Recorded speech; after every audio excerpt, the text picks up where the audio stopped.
And now it's time for the Real News Radio. Here's Farron.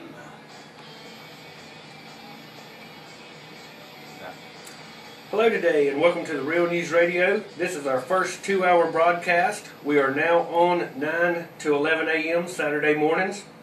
We have a lot to cover today. Our guest is going to be Bob Chapman, the internationalforecaster.com. He is a very well-informed individual. He has been on many TV shows and talk radio shows. We will discuss not only our economic meltdown, but also what to do to prepare and what he expects to happen in the near and not so near future, and he will join us shortly. A couple of announcements we'd like to make. Virginia Fox is going to be on our broadcast every third Saturday of the month.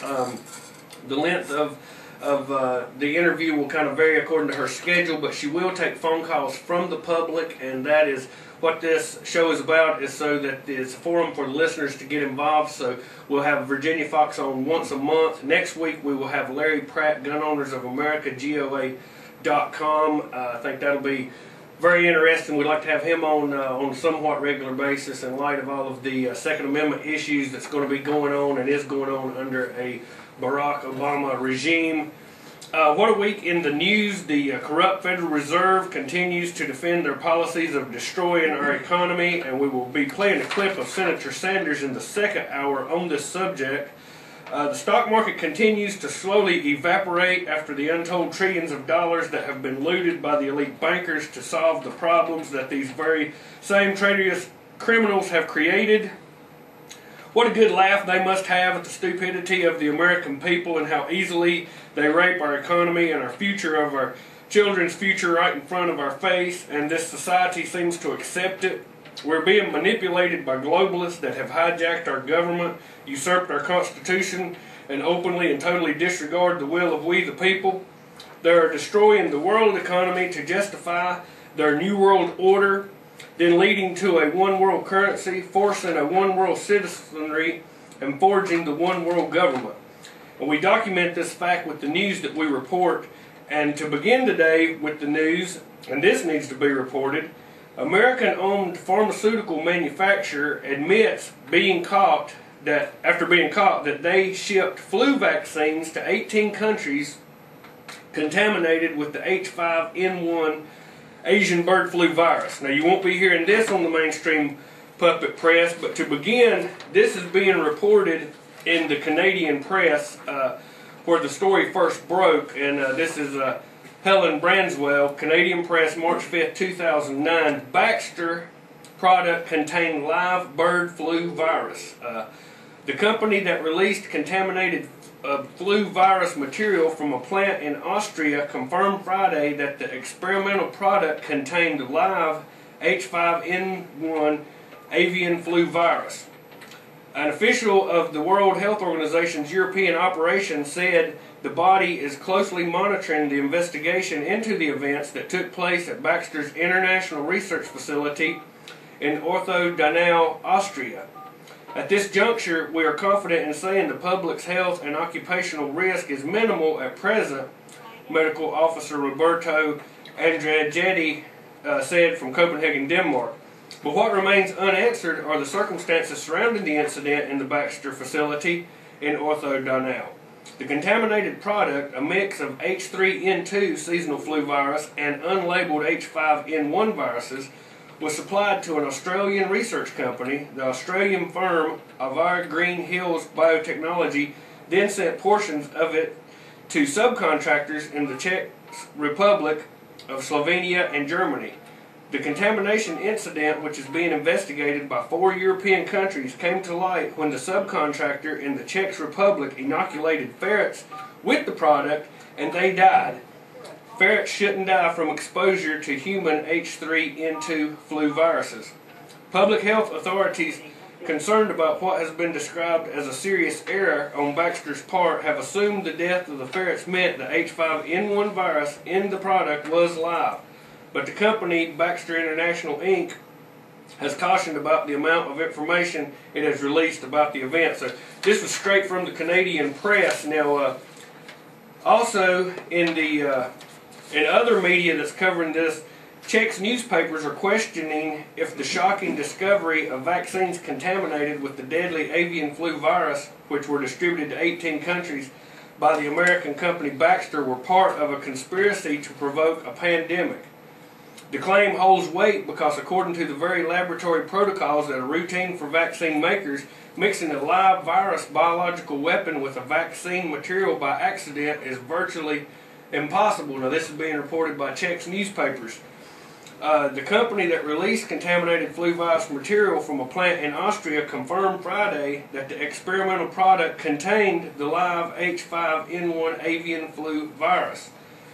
Baxter flu vaccines contaminated with the H5N1, otherwise known as the human form of avian flu, one of the most deadly biological weapons on Earth with a 60% kill rate, were received by the labs in Czech Republic and Germany and Slovenia.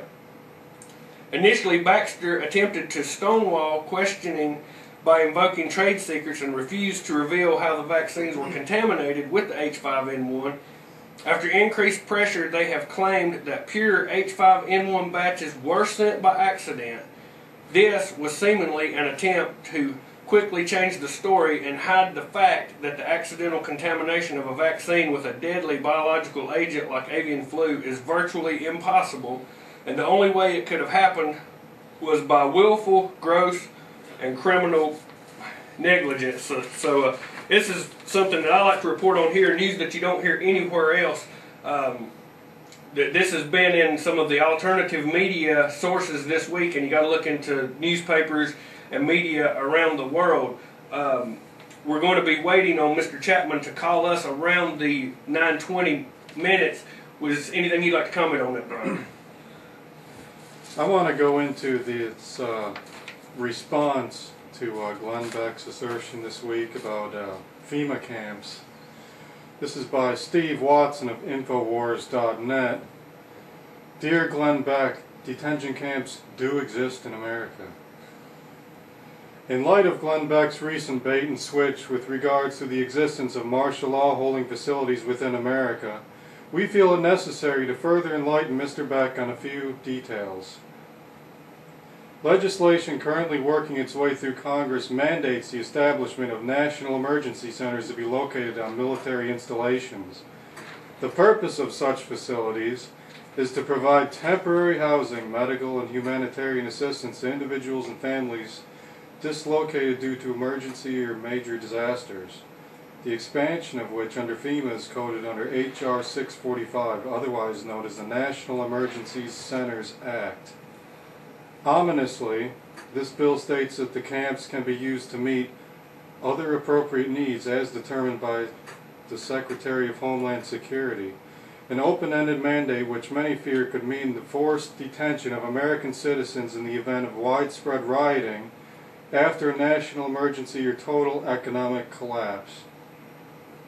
The issue of containment camps regained national attention 3 years ago when it was announced that Kellogg, Brown & Root had been awarded a $385 million contract by Homeland Security to construct detention and processing facilities in the event of a national emergency. The language of the preamble to this agreement veils a program with talk of temporary migrant holding centers, but it is made clear that the camps will also be used as the development of a plan to react to a national emergency. Following the story, first given wide attention by PrisonPlanet.com, the Alternet website put together an alarming report that collated all the latest information and plans to initiate internment of political subversives and Muslims after the next major terror attack on the U.S. The article highlighted the disturbing comments by Senator Lindsey Graham, who encouraged tortures supporting then Attorney General Alberto Gonzales to target fifth columnists, Americans who show disloyalty and sympathize with the enemy, whoever that enemy may be.